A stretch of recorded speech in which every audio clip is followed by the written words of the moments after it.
CBSE introduces changes in exam format for classes 11-12.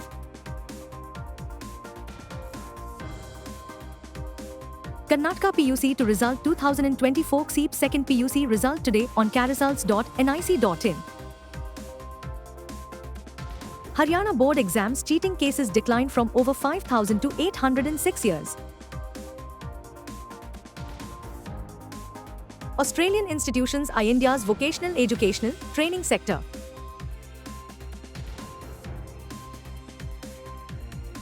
SDF promises 50% quota for women in higher education jobs in its poll manifesto. Good afternoon, warm welcome. You are watching the Education News Network, where you get the latest developments in education at the top of this hour. This is Shilpa reporting from the Education News Network. Today's stories are: the Central Board of Secondary Education, CBSE, has issued a directive to all affiliated schools regarding assessment and evaluation practices for the academic session 2024-25. Important changes have been introduced for classes 11 to 12 annual examinations. For the academic session 2024-25, the CBSE has outlined changes specifically in the composition of question papers for classes 11 to 12 board examinations. For classes 9 to 10, the composition of the question paper remains unchanged from the previous academic session, with competency-focused questions in the form of MCQs, case-based accounting for 50%, select response type questions, MCQs, for 20%, and constructed response questions for 30%. In classes 11 to 12, while the proportion of select response type questions remains the same at 30%, there's a shift in competency-focused questions in the form of MCQs, case-based questions, academic year 2023-24. The Karnataka School Examination and Assessment Board (KSEAB) is set to declare second PUC or Class 12th final exam results today, 10th April. The Karnataka PUC to result will be announced at a press conference scheduled for 10 a.m., after which students can download their scores from the board's website. The direct link to view scores will be activated at 11 a.m. on results.nic.in. Additionally, students are also advised to check kseab.karnataka.gov.in for other information. As per the result notice, the Karnataka PUC exam was held from March 1st to 22nd. The examination was held in single shifts from 10:15 a.m. to 1:30 p.m. This year, around 7 lakh students have appeared in the second PUC examination. Students can only check their results online today. The hard copy of the marks sheet and certificate will be sent to schools later. The Haryana School Education Board (BSEH) Bhiwani today announced the annual examinations of secondary, senior secondary, academic and open school concluded at 1484 examination centres. As per the data provided by the Haryana Board, a total of 5,80,533 candidates appeared for the board exams 2024, including 3,07,333 boys and 2,73,200 girls. Dr. VP Yadav, chairman of Haryana Board, said that the board had adopted a zero-tolerance policy towards those who cheat, due to which there has been a huge decline in cheating.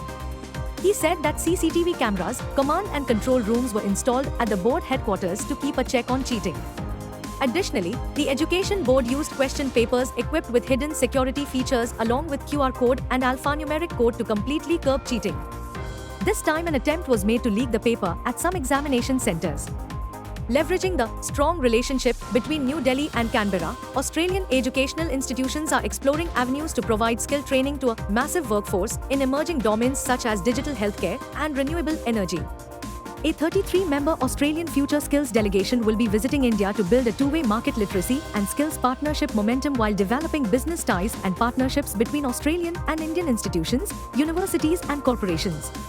Speaking at an event, Australian High Commissioner Philip Green on Monday said that Australia seeks to play a bigger part in India's journey to upskill its population. Australia aims to stimulate skills capability and India's workforce growth with connections between key industry players, education institutions, and skills providers to strengthen the short educational relationship and future economic growth, he said. He was addressing a plenary session of the Australia-India Skill Partnership Summit.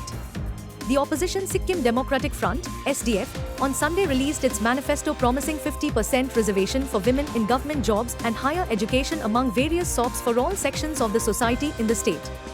SDF President Pawan Kumar Chamling said that his party's commitment to provide 50% reservation to women in jobs and higher education was aimed at empowering nearly half of the population. The SDF will provide 50% reservation for women in jobs and higher education, the former Chief Minister said while releasing the manifesto in Namchi District's Ranganyangan Assembly constituency. SDF President Pawan Kumar Chamling said that his party's commitment to provide 50% reservation to women in jobs and higher education was aimed at empowering nearly half of the population. The SDF will provide 50% reservation for women in jobs and higher education, the former Chief Minister said while releasing the manifesto in Namchi District's Ranganyangan Assembly constituency. That's all for today. Thank you for watching Education News Network. For more such videos, log on to our website www.educationnewsnetwork. Don't forget to like, share and subscribe.